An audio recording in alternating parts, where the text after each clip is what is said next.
यह रही लगभग 100 शब्द की बिल्ली, उसकी मम्मी और उसके पापा की कहानी। एक छोटे से घर में मिन्नी नाम की प्यारी बिल्ली रहती थी। उसकी मम्मी लिली और पापा टॉमी उसे बहुत प्यार करते थे।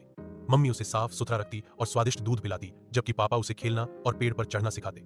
एक दिन मिन्नी खेलते खेलते घर से दूर निकल गई और रास्ता भटक गई। वह डर गई और म्याऊं म्याऊं करने लगी। उसकी आवाज सुनकर पापा टॉमी तुरंत उसे ढूंढने निकल पड़े।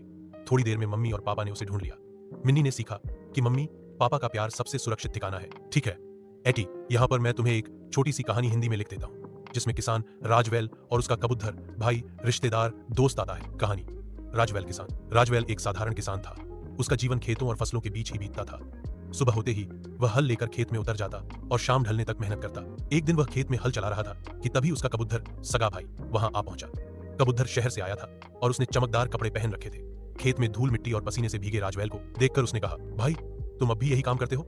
शहर चलो, वहां आराम है, पैसा है और मजा है। राजवैल मुस्कुराया और बोला, कबूतर मेरे लिए यही खेत ही धन है, यही सुख है।